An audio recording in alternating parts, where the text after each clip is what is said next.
देखिए बेटा, कल वाले क्रम में गुणधर्म नंबर 4 पे हम आ गए थे बेटा। कल 3 गुणधर्म हमने पढ़ाए थे। चौथा नंबर गुणधर्म क्या कहता है सारणिक का?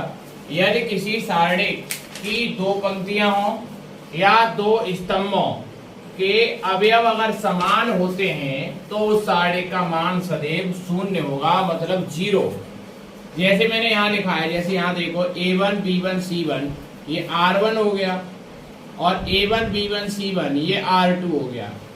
R1 व R2 दोनों के अवयव अगर समान हैं तो पूरा सारणिक का मान जो आएगा वो हमेशा 0 आएगा। अगर हम यहाँ पे ध्यान दें तो यहाँ कॉलम नंबर C1, ये कॉलम नंबर C2, यहाँ कॉलम C1 और कॉलम यहाँ C2 के मान अगर समान है अवयवों के तो इसका भी मान क्या आएगा? 0 होगा।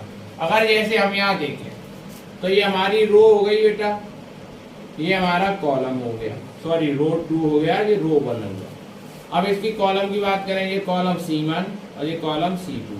तो कॉलम C1 और C2 दोनों कॉलम जो हैं, पहला कॉलम और दूसरा कॉलम, प्रथम स्तंभ और द्वितीय स्तंभ, दोनों के अवयव समान है तो इसका आंसर 0 आएगा। चाहे तो आप आंसर निकाल के देखो, 3 चौके कितना हो जाएगा? 12 और 3 चौके कितना हो जाएगा? 12 और 12 में से 12 घटा दो, आंसर क्या आ जाएगा? 0 आ जाएगा। ऐसे ही अगर इसकी बात की हमने, अगर हम इसकी बात करते हैं, जैसे यहाँ पे अगला नंबर 3/3 का आपको 2 एग्जाम्पल मैंने दिए हैं। यहाँ पे 2 एग्जाम्पल की बात करें, जैसे ये दे रखा है, यहाँ ध्यान से देखो। अगर हम बात करें यहाँ पे तो यहाँ पे कॉलम नंबर C2 और कॉलम नंबर C3, ये वाला कॉलम और ये वाला कॉलम, दोनों कॉलम के अवयव जो हैं बिल्कुल समान है तो इसका आंसर 0 आएगा। और हम आपको चेक करके बताएंगे। देखो जैसे अगर मैं इसको सॉल्व करता हूं, मान लो मैं R1 पंक्ति से सॉल्व करता हूं, यहाँ लिखूंगा R1 के अनुदिश विस्तार करने पर, ये लाइन तो आप यहाँ लिख सकते हैं, R1 के अनुदिश विस्तार करने पर या प्रसरण करने पर, ठीक है। तो मैं इसको अगर सॉल्व करूं तो सबसे पहले क्या आएगा? 1 के बाद क्या आएगा बेटा आपके पास? 1 इस वाले में और 1 इसमें, ये खत्म हो जाएगा। क्या बचेगा? ये 5 × 30, 5 × 30, 30 में से 30 गया, क्या बचेगा यहाँ? 0, ठीक है, माइनस। अब यहाँ क्या आएगा? 4। अब 4 वाला ये कॉलम चला जाएगा, ये पंक्ति चली जाएगी। 2 का गुणा यहाँ पे करोगे तो ये कितना आएगा बेटा आपके पास में? इसको बात करें यहाँ पे, जैसे कि अगर हम बात करते हैं 4 को सॉल्व करें तो ये यहाँ से पॉइंट गायब और ये वाला पॉइंट गायब हो जाएगा। तो यहाँ बचेगा 2 3 5 और 2 3 5 और 6, ठीक है। अगला नंबर क्या आएगा आपके पास? +4। अब +4 आ गया। अब इसको दबा दीजिए बेटा, ये चला गया और ये चला गया। अब क्या बचा? 2 3 5 6, तो ये बचा 2 3 5 6। अब देखिए ये वाला नंबर और ये वाला नंबर बिल्कुल सेम नंबर है, इसको सॉल्व करोगे तो वही आंसर आएगा, इसको सॉल्व करोगे तब भी वही आंसर आएगा, लेकिन ये माइनस का आएगा, ये प्लस का आएगा। घटाओगे आंसर बाद में क्या हो जाएगा? 0। बात समझ में आ रही है?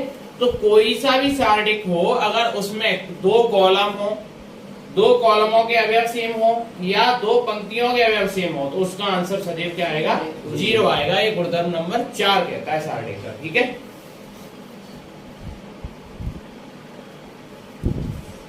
देखिए बेटा, गुणधर्म नंबर 5 क्या कहता है? यदि किसी पंक्ति या स्तंभ के सभी अवयवों को किसी संख्या से अगर गुणा किया जाएगा तो सारणिक के मान में भी उसी संख्या से गुणा हो जाएगा। जैसे मानिए आपके सामने मैंने 2/2 का यहाँ पे एक सारणिक लिख रखा है जिसका मान यहाँ पे 10, 16, 15 और 12 दे रखा है। तो आपको ये देखना है कि या तो हम किसी कॉलम से कोई नंबर कॉमन ले सकते हैं या किसी रो से हम कोई नंबर कॉमन ले सकते हैं, ठीक है ना। तो अगर हम इसको वास्तविकता में सारणिक के हिसाब से, अगर इसको मैं अभी सॉल्व करके बताता हूँ, जैसे सुनिए, जैसे मैंने इसको सॉल्व किया, यहाँ गुणा कराएंगे तो कितना आएगा? 120 माइनस, यहाँ गुणा कराएंगे तो कितना आएगा? 15 × 6 = 90, ठीक है, यही आएगा। और फिर बाद में सॉल्व करें 15 × 6 = 90, 15 × 1 = 15, 15 और 9 कितना हो जाएगा बेटा? 24। अब घटाएंगे यहाँ पे तो कितना बचेगा? 20 और 1, यही तो बचेगा। 120 के डबल ही तो 240 होते हैं, लेकिन क्या बचेगा? माइनस का। ये आंसर है इसका। या आप इसे ऐसे सॉल्व करें, जैसे मान लीजिए पहला कॉलम C1 और ये C2 कॉलम, ठीक है। पहले कॉलम में देखिए क्या कॉमन हो सकता है? 5 से ये कट जाएगा, 5 से ये कट जाएगा, तो C1 से 5, ठीक है, कॉमा C2 से कितना कॉमन है? 4। क्या लिखेंगे? उभयनिष्ठ लेने पर। क्या लेने पर? उभयनिष्ठ लेने पर। तो उभयनिष्ठ लेने पर हमने यहाँ उभयनिष्ठ लिया, तो वैल्यू ले ली हमने यहाँ से। अब यहाँ से 5 को कॉमन निकालो तो 5 बाहर आ जाएगा, यहाँ से क्या कॉमन लेंगे 4, तो 4 बाहर आ जाएगा। तो जो संख्या गुणा कर रही है 30 में उनको भी तो बाहर गुणा करेंगे उसके मान में। तो 5 से काटो 5 दूनी 10, 5 से काटो 5 दिया 15, यहाँ 4 से काटो 4 चौके 16, 4 दिया 12। ठीक है बेटा, अब ये सार्डिक है रियलिटी में, यही तो सार्डिक है। जब इससे गुणा किया जाता था तो ये बन जाता था। तो यहाँ क्या बोला गया है, यदि किसी पंक्ति या स्तंभ के सभी अवयवों को किसी संख्या से गुणा किया जाए तो इसके अवयवों को इस पंक्ति के मतलब इस कॉलम मतलब इस स्तंभ के और इस स्तंभ के, इसमें कितने से गुणा करा था 5 से, इसमें कितने से गुणा करा था 4 से। तो 4 से गुणा करने पर ये आया, 5 से गुणा करने पर ये आया, तब इसका आंसर माइनस का 120 आया। ठीक है, अगर केवल रियलिटी में यही होता तो जिन संख्याओं से हमने गुणा किया था वही का गुणा कायम करते थे, उसके मान में करते थे, कोई फर्क नहीं पड़ता। जैसे यहाँ पे गुणा करा तो 3 दूनी कितना आएगा 6, 4 दिया कितना आएगा 12, और बाहर क्या है बेटा आपके पास 5 चौके 20 रह जाएगा ये, तो यहाँ आएगा 20 माइनस का क्या बचेगा गुणा, माइनस का कितना बचेगा यहाँ -6, और गुणा कराओगे तो कितना आएगा माइनस का 120। तो कोई फर्क पड़ता है, नहीं फर्क पड़ता है। तो कहने का मतलब ये है कि अगर हम अवयवों में किसी संख्या से गुणा कराएंगे और गुणा कराने के बाद उस सारणी को अगर हम सॉल्व करते हैं तो वही आंसर आएगा जब बिना गुणा कराए सारणी सॉल्व कर दिया जाए और फिर उन संख्याओं से गुणा करा दिया जाए, तब भी वही आंसर आता है और गुणा कराने के बाद भी वही आंसर आता है। ऐसे यहाँ देखें तो C1 जो कॉलम है इससे क्या कॉमन है 7, इससे क्या कॉमन है 7। C2 जो कॉलम है इससे क्या कॉमन है 5, और C3 जो कॉलम है इससे क्या कॉमन है बेटा 11। तो ये बाहर आ जाएंगे तो ये क्या होगा 7 गुणा 5 गुणा 11, तो ये बाद में गुणा करा देंगे बाद में, और बचे हुए सारणी को हम सॉल्व कर देंगे। क्योंकि अगर हम संख्याओं में से कॉमन बाहर निकाल लेंगे तो सारणी के जो अवयव है वो छोटे छोटे हो जाएंगे, उनको सॉल्व करना आसान हो जाएगा। ठीक है, गुणधर्म नंबर 5 आपका ये कहता है। अब गुणधर्म नंबर 6 देखेंगे। देखिए गुणधर्म नंबर 6 क्या कहता है बेटा, यदि किसी पंक्ति या स्तंभ का प्रत्येक अवयव दो राशियों का योग हो, दो राशियों का योग हो तो सारणी को उसी कोटि के दो सारणिकों के योग के रूप में प्रकट किया जा सकता है। जैसे यहाँ पे देखिए ये दोनों प्लस हैं, यहाँ पे दो राशियों का योग है, दो राशियां मतलब दो लोग जुड़ रहे हैं, एक ये और एक ये, एक ये एक ये एक ये एक ये। उसी कोटि का मतलब अगर 2x2 का है तो 2x2 का नया सारणी बना देंगे, 3x3 का है तो नया सारणी बना देंगे। तो हमने पहले A1 A2 और A3 वैसे का वैसा लिखा है और ये वाले वैसे के वैसे लिखे। अब ये जुड़ा हुआ है ये वाला पोर्शन D1 D2 D3, इसको मैंने यहाँ लिख दिया, और बाकी के जो सेम थे वही यहाँ पे मैंने यहाँ नोट कर दिए। तो ये क्या सारणी बन गए बेटा, दो सारणी बन गए। बात समझ में आ रही है, इसको हम ऐसे लिख सकते हैं।